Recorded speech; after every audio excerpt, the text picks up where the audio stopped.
This is VSiN By The Books on VSiN, the sports betting network. We begin hour number 3, VSiN By The Books. I'm Dave Ross here at Circus Sports Fabulous Las Vegas, Nevada. Our closer, Jensen Lewis, back home in Cleveland, Ohio. We'll get some of the responses we've been getting on social media. We appreciate everybody chiming in today on the world of baseball, 1st to 10, all those wagers that are out there. But we also know on the advent here of Augusta National beginning tomorrow, UFC 314 on Saturday, the NFL Draft is this month, and we're gearing up for that. I know Vegas hates this time of year because people like our next guests are so smart. They're going to get you information where you can actually information in an information led business here. You can get ahead of some of these numbers that are out there. So without further ado, let's bring in our buddy Eric Edholm here from NFL Network. You can follow E as I do on X at Eric_Edholm. Joins us now here in the Progressive guest line. Eric, it's great to catch up with you again, my friend. I wanted to talk about what you have coming out today at NFL.com because you've been doing yeoman's work to get ready for the draft. What do you have coming out today for the people? Yeah, I've got my new top 100 list, the second edition of it. And I did the first one. I put it together, try to make it make some sense. And then I send it out to people around the league who take out their red pen and say, this isn't going to happen. We need to change this. So that's kind of where I go with the second one. Make some corrections, get us back on the road, and see if we can get to this draft in one piece. Absolutely, Eric. And as you have so eloquently put it, the draft begins at 4 because I think we've got clarity now, at least at 1, perhaps at 2, and maybe even now at 3 with the New York Giants. So the New England Patriots are on the clock at 4. Do they stay there? And if so, who do they take? Or do you see a trade perhaps for a team trying to jump up there at 4? Yeah, it's really going to be interesting. I think you're right. Obviously, it could shape out to where we kind of go into Thursday of draft week with the big question at 4 New England. They were obviously hoping that Travis Hunter would slip or Abdul Carter. And perhaps there's a scenario like if the Giants aren't sure about Carter's health or whatever, that could happen. But assuming it goes chalk as expected, or at least as it's shaping up, I think their biggest need is offensive tackle. And there are a couple players who make a lot of sense there. One is Will Campbell from LSU. Another is Armand Membu from Missouri. Trading down is an option, but you have to have somebody ready to come up. And who are they coming up for? That's my question. Who's the blue chipper who's left on the playing field, so to speak, that other teams are going to say, all right, we have to give up a pick next year or something later on this draft to get up again. Maybe Mason Graham, but boy, I don't know. I suspect they're going to end up having to stay there. And because they signed Morgan Moses, who's been a right tackle since the day he stepped in the league, still is today. Membu only played right tackle at Missouri. If there's not a massive difference between their grades, I could see them taking Campbell in that spot. Eric, it's fascinating. You look at that odds to be selected 4th overall. Deep down on that board is Ashton Jeanty. Jeanty right now is 16-1 to be the 4th pick. And the reason why I single him out, Eric, is the running back position as a whole always feels like it's a lightning rod. And you can go back to Saquon Barkley with Dave Gettleman and the Giants. Should he have been a top 5 picks? And maybe it cost Gettleman his job in the Daniel Jones fiasco there.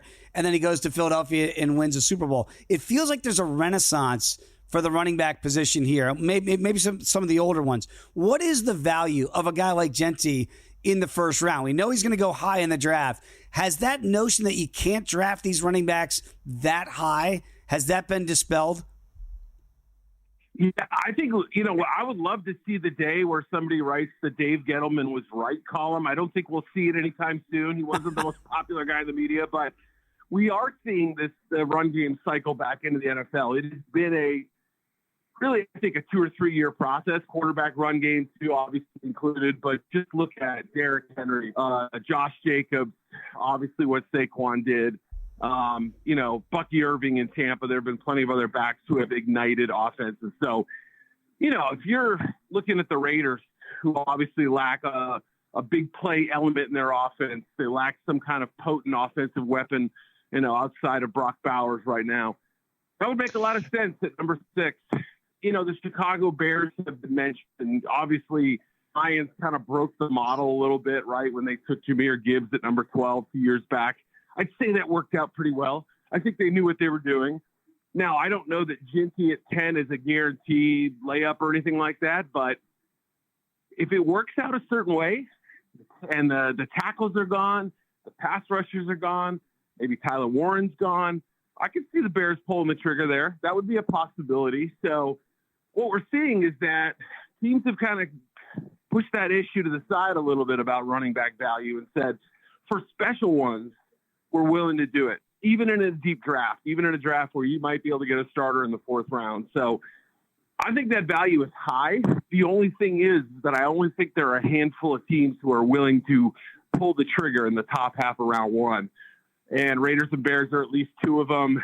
Cowboys might be a third. There are others, but it's just not everybody is on board with that idea yet. Eric, I'll tell you, a month or so ago here in Northeast Ohio, a lot of people were seemingly on board with Shedeur Sanders at 2 to the Browns. That has certainly soured since then. And so a little more open season on where the Colorado quarterback could be going. Your best insight as far as where the odds are at this point, what are some plays that you could recommend to people and potential destinations for Shedeur Sanders? Yeah, I wouldn't rule out the Browns. I don't think they're going to take him at 2. In fact, I haven't thought that the entire draft process. I just didn't feel like he was a realistic option there. He's not a bad football player. I don't want to make it seem like I'm jumping on the dog pile here, but he does actually fit what Kevin Stefanski wants to do. He wants a pocket quarterback, a rhythm quarterback, a guy who keeps the trains on time, and accuracy, toughness. That's all what he does, but I think there's a possibility if things work out a certain way, the earth starts to slide a little bit, the Browns will get interested, and they would love to make their first pick, perhaps Travis Hunter, let's say, with their second pick. Could be number 33 overall in round 2. It could be moving up into round 1, like the Steelers. There are multiple teams in round 1 that would love to move down and get more picks. Minnesota's one of them at 24, but you got to get ahead of Pittsburgh at 21, maybe. So, how far are they willing to go for that? They're one of them. I would think the Saints have some interest, but maybe it's a little bit more of the, let's make it seem like we're interested since no one knows where we're going at 9, perhaps coaxing a team to trade up that high. I wouldn't rule them out. I don't think the Giants are a strong option for Shedeur either at 3 or further down the line. I'm not saying I'm ruling out. I just don't think it's realistic. But I think you have to at least throw the Steelers, the Jets, and then I'll throw a wild card out there. I don't think it's going to be Shedeur, but I do think they'll take a quarterback, and that's the Rams. They've done a lot of work on the quarterbacks this draft.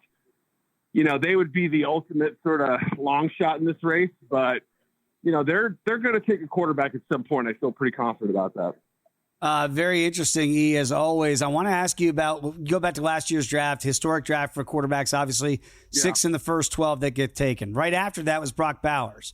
I think the Raiders are pretty happy with that tight end pick. We talked about positions in the running back earlier in the conversation. What about a guy like Tyler Warren out of Penn State? His total sitting at 9.5, juiced to the over at $1.50. That under to be a top 10 pick to be a 9 or better at plus $1.20. What do we make of the tight end position too after the success we saw with Bowers and how that position's kind of been rethought through the years in the NFL as well? Yeah, you're right about that. I think there is a little bit more openness. I mean, it has been a slow developing position in the past, but I think teams are willing to kind of look at the right. Same thing with the running back position. Kind of in special circumstances, we're willing to kind of break the rules. We know the rules. We're willing to break them. This is an exception, right? So I think he and Colston Loveland both would fall into that category. First round talents. Loveland's injury certainly hurts him a little bit. But Warren, I think you could see a couple spots ahead of that number, and I think you could certainly see plenty afterward. The 2 spots I would keep an eye on ahead of that spot would be the Jets at 7. I know they've obviously had some quarterback connections. I know there's been talk about maybe even a running back, like this whole idea that Breece Hall could be on the trade block. So you can't rule something like that out. Offensive tackle always in play for them. But I would say Warren is a guy to keep an eye on. They've tried, there's a new regime, obviously, and they've tried to kind of get their tight end position in order for years now. And, perhaps Aaron Glenn comes over from the Lions and says, yeah, we'd love a Sam Laporta guy. Let's get us one of those. So I can see it there. 9 is an option with New Orleans. And then the Bears at 10, I think would make sense, along with the Colts 14 and a few others. So there's a couple of spots ahead of that number you may want to keep an eye on, but more of them seem to be on the backside. Eric, it's always great to catch up with you, my friend. Again, very quickly for people, your top 100 list, it's coming out today. Where can they access it? Yeah, NFL.com, and please, I accept all hate mail. I've gotten plenty, so the inbox is open. Have at it. Let's hear your deep thoughts there. It's always great to talk football with you. We will do it again soon. Enjoy the draft. We can't wait for it to get here as well. And again, I think great hearing your voice, buddy. Absolutely, Eric. It's been a long time, so great to catch up with Eric Edholm. Check him out on X at Eric_Edholm. Does amazing work, certainly with the NFL. And again, some of these prices are going to change, Jensen, because of conversations just like that. And I love those with the running back and the tight end position specifically, that you do have to rethink certain players. Normally you go, man, I just won't spend the draft capital for those positions, but maybe some of these players are too good to pass up. I'm also anxious to see what teams that pick high in the first round or teams in general that try and trade up to get back in to the first round as we start to see that middle and late round process transpire. And as this month goes, we will have much more talk daily here about the NFL draft coming up here on VSiN By The Books. But when we come back, it's time for the Daily Diamond. That is next when you come back with us here on VSiN By The Books.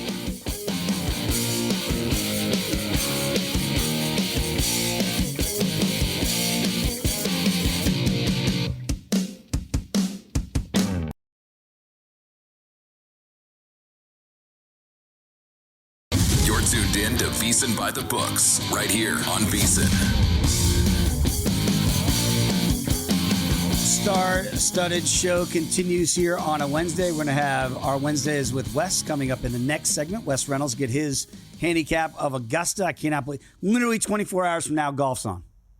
Can't wait. I mean, it's going to be here before we know it.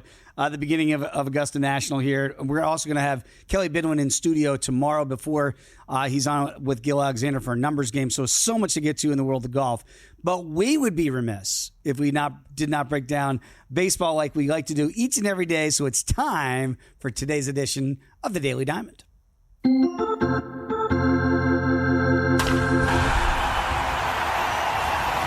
Sometimes we like to say in the world of media, oh, man, that dude just caught a stray for no reason. You're going to kick off today. Where are we catching some of those today?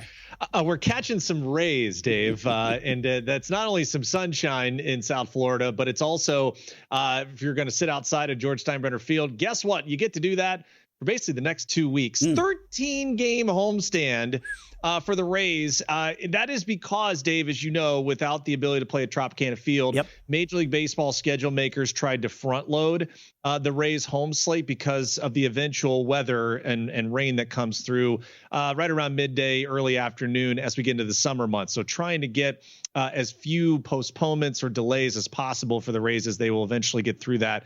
But as it pertains to catching some Rays, they've caught the LA Angels and pretty much handled them since 2021. They've had a 704 win percentage. That was entering the series opener last night. No American League team has fared worse versus the Rays over that span than the Angels. And what do they do last night? The Angels go out and win the game. Now, today, as you look at it right now, and you'd have to pay a little bit through the nose here for the run line, but I'm not mad at you if you want to take the +1.5 with Yusei Kikuchi on the mound. Ryan Pepio for the Rays could be a lower scoring game, total of 8. But also the caveat here, and we'll go through this as the months progress. Left-handed hitters at home against not only the Rays, but also just overall left-handed hitters at George Steinbrenner Field. Remember, Dave, that field is set up exactly the dimensions of Yankee Stadium. Right. So it's still the short porch. Just remember that if you're looking at player props, both for the Rays and their opponents as we get moving. Pepio minus $1.42 here for the Rays. Kikuchi, the comeback in the Angels, is plus $1.20. Total sitting at 8. It is juiced to the under $1.15. We've been talking a lot and not trying to speak too loudly about those Sacramento overs. What about this ballpark? Because, again, this is a rarity, right? We have 2 minor league ballparks for major league teams this year. You just don't see that. So we feel like we've got an early edge and a lean in Sacramento. you mentioned that the dimensions, and I've been to this ballpark down there in Tampa, that it is set up as a microcosm of Yankee Stadium. Have we gotten any feel yet for the totals as what's going to go on at George Steinbrenner Field? Not necessarily, but we'll keep an eye on it as well. And again, you talk about another spring training based team in Atlanta, in Florida. They're out at Disney in Orlando. Are they tomahawk chopped? Second idea here for our Daily Diamond, Dave. They began the season 1-9. They did get past the Phillies yesterday to get their second win. The issue is no team that has lost 9 of their first 10 games of the season has made the postseason, and yet this number is still mind-boggling in the favor of the Braves making it. Right now, the yes at DraftKings minus $1.95 for the Braves to make the playoffs. No is plus $1.60. The history is staring you in the face, Dave. Would you rather be on the no and see if history continues? Well, here's the thing. As a long-suffering Metropolitan fan, I'd like them to go to 2-9 with a loss today, right? Sitting there at 2-8 currently, 5.5 games back of our Metropolitans at 8-3 and the Phillies at 7-3. I mean, 2-8, Jensen, it is amazing because I know you haven't given up on this team. There's no way that I'm going to sit there and go, oh, they're dead. It's over after 10 games. But when you have that history that you pointed out here and the yes to make the playoffs is still $1.95, I can't lay $2 on a team that's 2-8, right? No, can't do it. But I think this is going to be one of the more intriguing storylines developing on the National League side, not only within the division, as we know the Phillies have gotten out to a hot start, but also for that overall wild card picture. Can I ask you one thing very quickly about that? We've talked a lot about Acuna coming back and Strider coming back. Yep. When they come back, is it as simple as that, Jensen, that you get back arguably a guy that's going to be an MVP candidate each and every year and a guy that's going to be a Cy Young contender each and every year? Is that's truly why they're 2-8? And I would add in Sean Murphy, who came back as well, hit a big home run yesterday and helped propel them to a win. So no doubt when they get healthy and they get the star power healthy, I think we then finally give them enough of a sample to really dive in. Speaking of sample, yes, Tom Hanks will borrow one of your famous lines. Houston, you got more than one problem. Okay, so we're going to amend it just a little bit. It's that pitching staff for the Houston Astros, particularly the starters, Dave. Spencer Arrighetti, and we talked about how Freddie Freeman getting in and out of the shower. How do you have an injury that lands you on the IL? This one you feel terrible. Okay, and Spencer Arrighetti, broken right thumb, got hit by a line drive in batting practice. Ow. And for me, Dave, it was always I am entering the outfield back where I played catch. I'm not going anywhere near my infielders in batting practice unless I'm standing in front of a screen. That's it. Okay. So this is an unfortunate injury, but it now adds a 5th starter to their IL. So Arrighetti, Lance McCullers Jr., Christian Javier, Luis Garcia, JP France. Yikes. Already testing the depth in a big, big way. So again, I look at Houston too, and we talked about the Dodgers. Like the only thing that can derail them is what derailed the Braves last year. He still made the playoffs, but not to win the division. Houston's sitting at 5-6 right now, 2.5 games back of the Angels and the Rangers after 11 games here. It seems like they're one of those teams, Jensen. I know last year they got off to a terribly slow start, and I bet them at plus 350 to win the division because you knew they still had those guys that currently they don't have, and they let some pieces go in the offseason. We can't blindly back them before the trade deadline. Like if they weren't buyers, if you will, in the offseason, why do we assume that they'll shore up before we get to the trade deadline this year? It's well said. And I think that, again, my predictions, I did not have the Astros in the postseason. And I did feel that they were going to be very tested in this division. I think the experiment of having Altuve in left field is going to be short-lived. I know Mark DeRosa on MLB Network talked about that. Why take a Hall of Famer away from what has made him a Hall of Famer, not only defensively, but it will affect his offense and the legs later in the season with all the extra ground he has to cover just as a left fielder. So anxious to see what they do from a reinforcement perspective should the injuries continue to pile up. What has piled up, Dave, has been the runs when the Yankees win. However, you got to get to 9. 9 has been the line of demarcation for the New York Yankees. They are a perfect 5-0. When they score 9 or more. When they score fewer than 9, Let me underline it again. Fewer than 9, not like fewer than 4, fewer than 9. They're 1-5. They've scored 64 runs in their 6 wins, 14 in their 5 losses. Wild to wrap your head around. Are they scoring 9 runs today in Detroit? Not against Jack That's what it takes? No. No. 9 times? I don't remember Ferris being sick 9 times. This is insane. That it can't even be 5. It's got to be 9 in order for the Yankees to guarantee a win at 5-0 and under. Oof, that's scary proposition right now if you're a Yankee fan going, that's what it takes for us to get a win? So be it. Edge Boost. It's the first ever bank account built just for bettors. It ensures all your gambling transactions are approved. There's no usage fees, no minimums. You're going to earn those cashback rewards. 100% approval for all betting deposits. Sign up today. edgeboost.bet. Use promo code BOOK, the name of the show. Deposit $25. Edge Boost going to match that deposit. That's edgeboost.bet. Let's stay on that theme because we mentioned it's getaway day here on a Wednesday in Major League Baseball here, Jensen. I had the conversation with Josh Ingles to begin the hour, last hour. What do you make of getaway day? We got 2 early games to really kick it off. One certainly with the Cardinals in Pittsburgh, and then the other one, the Yankees in Detroit. How do we handicap that from a bigger picture perspective? Because you know that sometimes umpires want to get in, they want to get out. You got a plane to catch, you want to get out. You normally lean towards unders. Is there danger in that kind of big picture look at some of those total handicaps? It's danger for sure. I would say that it's danger when you're in the warmer climates too. But we are in a lot of cold weather scenarios here. So think about your early games, Dave. You're in Pittsburgh. You're in Citi Field, in Detroit. Chicago is going to be cold. Those are your first 4 games of the day. We know the over in the Athletics game. Finally, they hung a 10. They finally got wise and they started to listen to us. I also like that over in Arizona. Speaking of getaway day, 2 offenses that could really get after it against where Dean Kramer and Brandon Pfaadt are today. I do want to get back to that because I got some questions from some buddies about that total being adjusted to 10. We'll get to that in the last segment when we get to our best bets. Because, again, they are adjusting. I just don't know if I want to instantly go to the under on a day like today. So we'll get to that before the end of the show. But when we come back, get excited, America. Dare I say America's golf handicapper?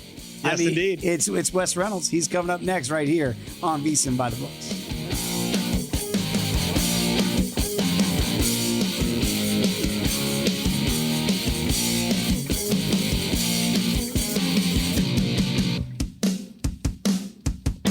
You're tuned in to VSiN By The Books right here on VSiN.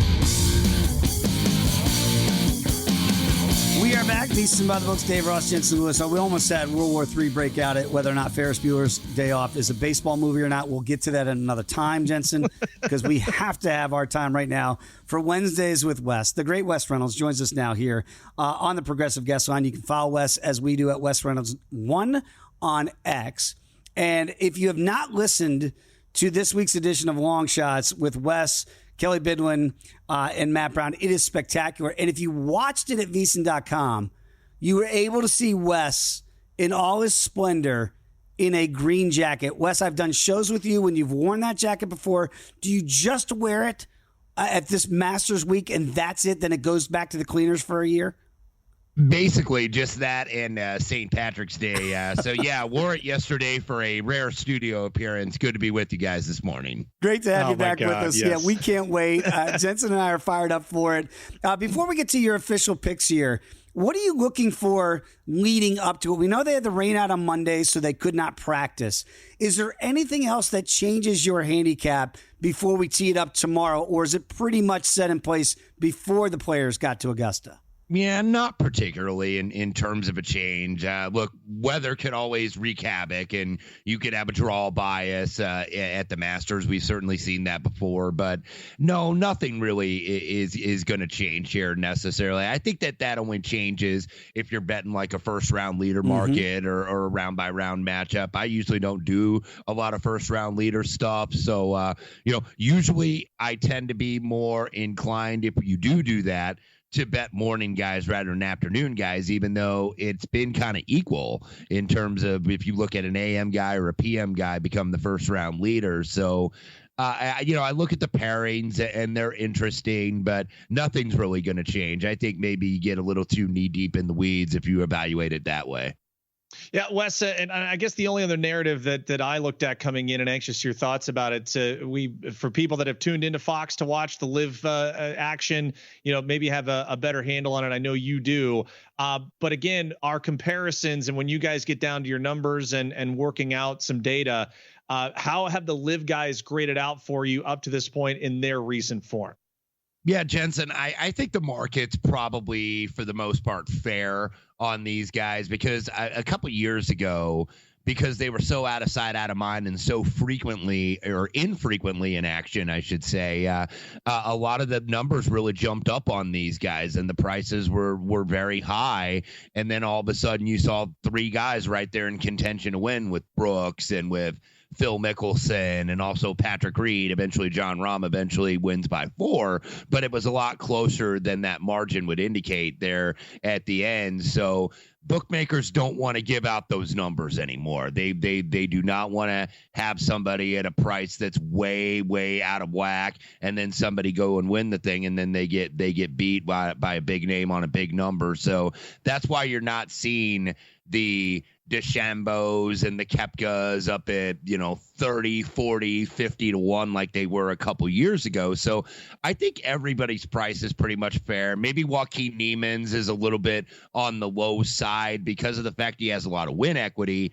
He hasn't won very frequently or really contended very frequently in majors. So that might be a little bit low where I think you're betting him too late if you're betting him right now. But I think the prices are basically fair on these guys. Bryson right now about 19 to 1. You mentioned Brooks there at 30 to 1. He was 99 to 1 2 years ago coming into this tournament. Wes, we talk about comfortable pairings all the time, and it feels like if you're paired with Scottie Scheffler, world number one, it's going to be a comfortable pairing because he makes it easy on everybody else. What about Rory?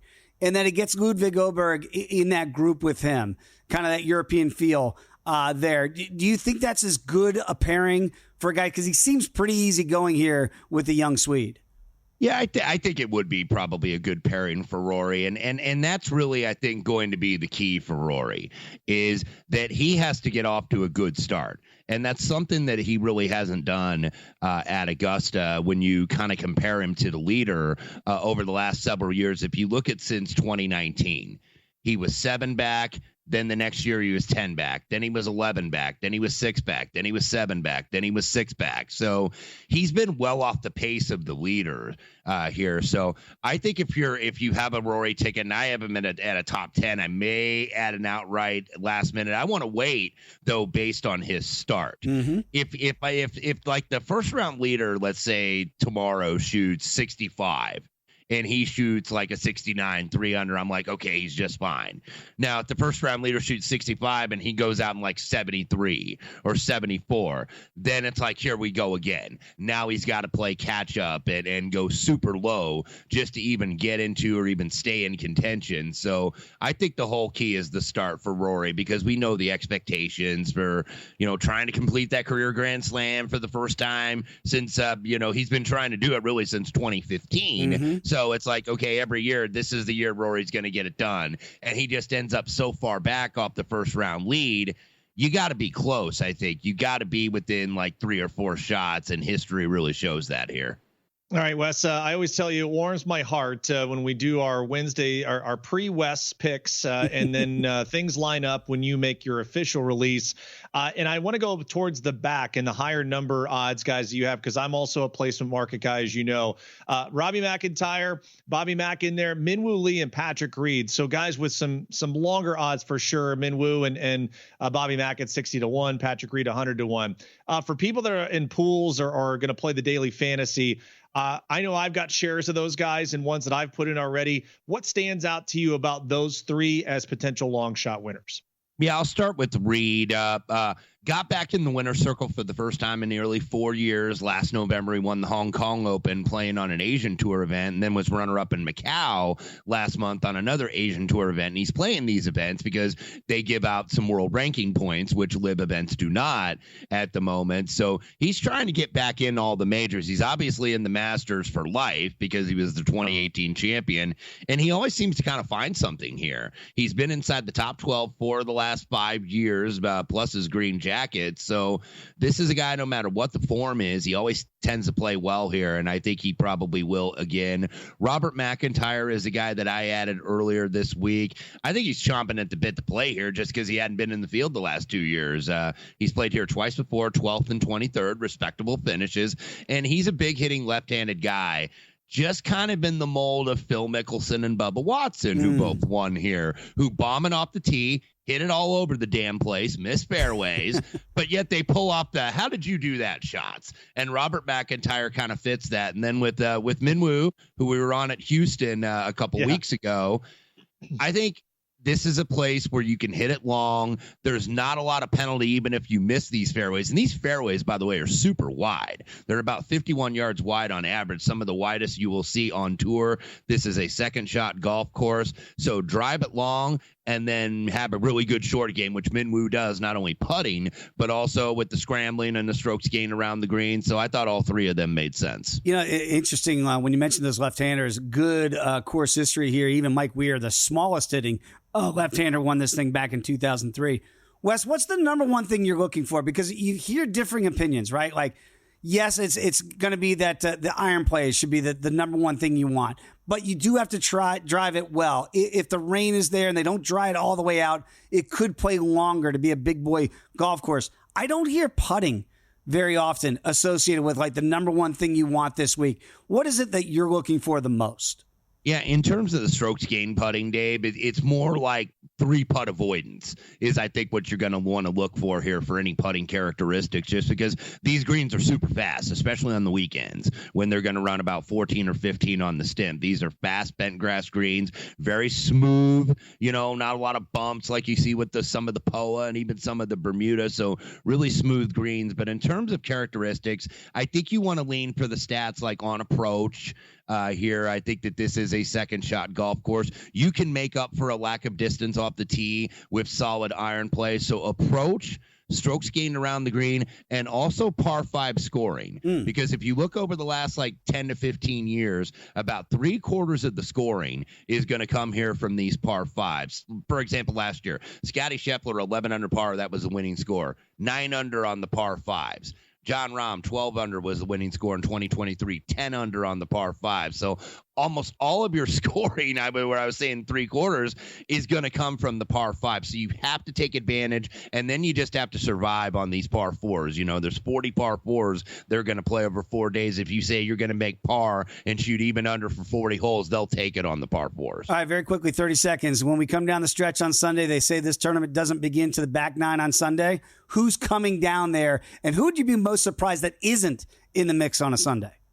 I'd be a little surprised if Scottie Scheffler isn't in the mix. I'm not betting him this week, but I think Rory is certainly going to be in the mix. I think Colin Morikawa is also going to be in the mix. John Rahm's on my card potentially, and we'll see if Justin Thomas will walk down Narrative Street here. Justin Thomas, new caddy this week because Matt Minster out with an injury, so he has got Max Homa's old guy on the bag this week. So we'll see. JT been playing very consistent golf here to start 2025. I think CBS likes your list if that happens coming down the stretch on a Sunday. Wes, we appreciate your time. As always, give him a follow at Wes Reynolds #1. We are coming back with our best bets. That's next year, VSiN By The Books.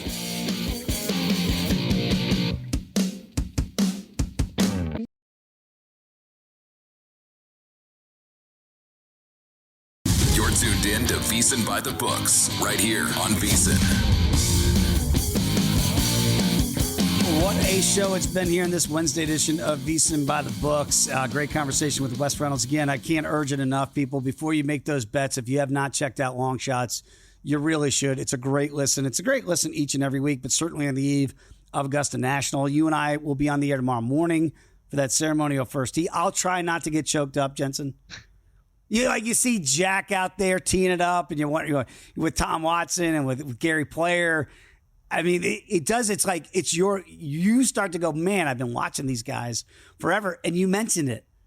That's going to be Tiger Woods pretty soon. Are we ready for that as a society? I'm not ready for it because it means that we're all aging quite quickly, and we're used to seeing the Sunday Red so many times go out and be able to hoist that trophy and put on the green jacket. I was going to ask a follow-up. Do you get more emotional for the start of the Masters or for the Open Championship? Oh, God. Well, here's the thing is those great intros, and I can't do the British accents. Bagpipes, yeah. Yeah, I mean. First on the tee, Tiger Woods. And the voice always goes up for those guys for whatever reason of the intros. I do. I'm a freak for the Open Championship. I don't know why. Maybe it's because it's the oldest in the claret jug. It's, like, not that we can't steal their game. It's like, is Canada, do they get to claim hockey, but we kind of infringe on it? We've kind of stolen golf a little bit, right? Like, we look at it for Americans like it's ours, but it's really still theirs.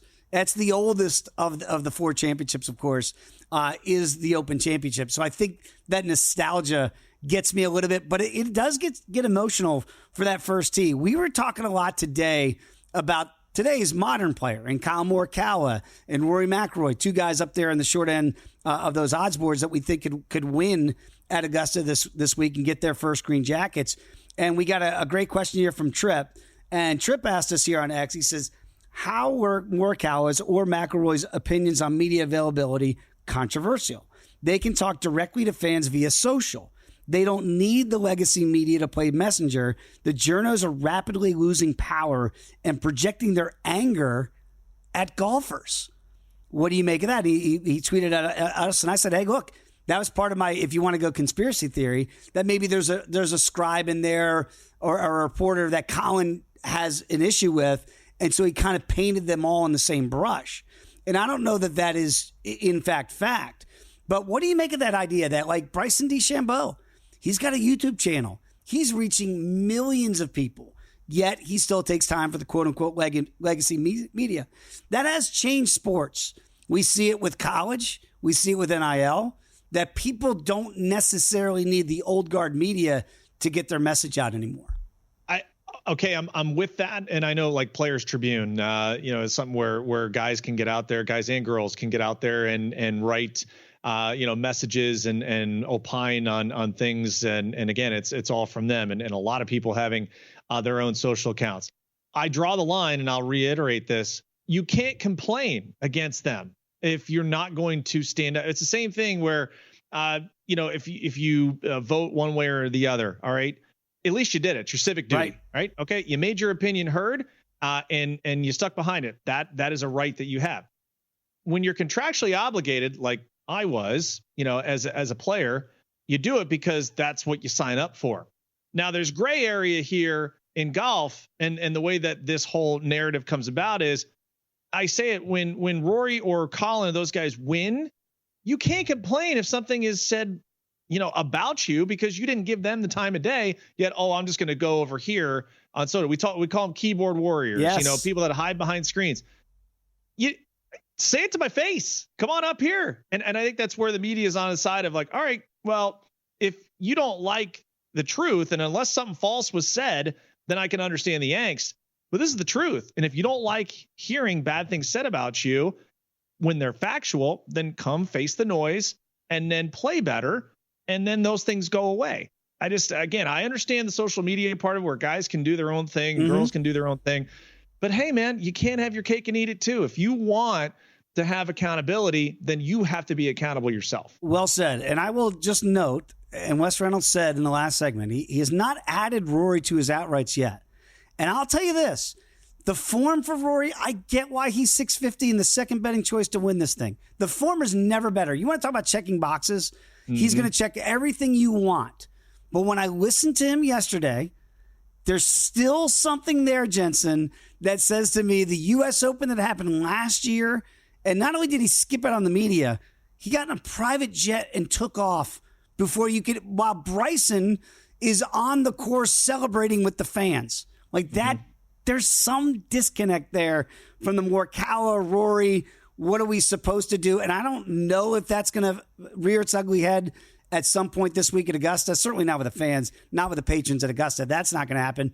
But I just wonder, there's something there that's holding me back. And I hear it in those answers from Colin and from Rory. But their play, everything else says they should be at least top 5 this week. Those two guys, the form that they're in, better form than Scotty Scheffler. You can make that argument. So I get why the short price is there. But that is just such an interesting psychological read as to where they are leading up to the most important tournament, arguably, certainly for Rory, that he's ever going to play going forward. Let's get to our best bets brought to us by G-Bank, the official bank of VSiN. You've got a play in pocket already that you have fired on in Major League Baseball. Tell the people what you got.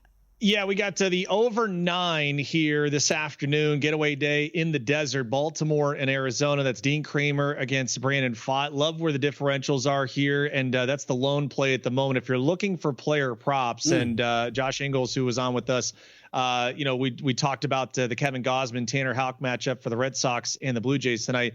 If you want to jump on total bases for Rafi Devers, Jarren Duran, both have had a lot of success against Gausman in their career. Afternoon games, you want to get right off the rip. Would highly recommend Wilson Contreras and Lars Nootbaar, both hitting over Contreras 368, Nootbaar 400 respectively against Mitch Keller, who's starting for the Pittsburgh Pirates today. Mentioned to you about Hunter Brown. Mariners struck out 19 times yesterday. I would say that the strikeout prop for Hunter Brown is in play. And oh, by the way, what is it? 8 for 8, 9 for 9, no run first inning in Seattle Mariner home game. So something else to tackle as well. And again, with some of those Masters plays, again, check it out. If you're not a VSiN Pro subscriber and you're betting on Augusta and you haven't checked out all of our pro picks, I do not know what you're waiting for there. You do like Colin Morikawa, and we talk about this with athletes, maybe that chip on the shoulder, which clearly he still has. There's still something there that's bothering him with quote-unquote legacy media, whatever it is. You don't think that's going to affect him on the course? I think his game is just so well suited, right? You heard Wes talk about it. Rex Hogard talked about it. A second shot course. So that's iron play. That's precision. That's being able to putt once you get on the dance floor. Morikawa will be up and down. I've laddered him. Matsuyama, I should say, went back and got him at 22-1 earlier. Now 30-1. Also have a top 5 on him. Longer shots with Henley and Cam Smith. Also, Bobby Mack there in a top 5 and Patrick Reed at a top 10. And hey, it's black and white for me on Bryson this week. He's either going to be right there or he ain't making the weekend. I still have not pulled the trigger on the big Swede. You know how much I love to bet Ludwig Åberg and cash some tickets on him. He's drifted to 23-1 here at Circa. This is only his second appearance ever at Augusta. He's playing with Rory, which I think is great for both those guys. Right. Like, and I know his recent form is not great.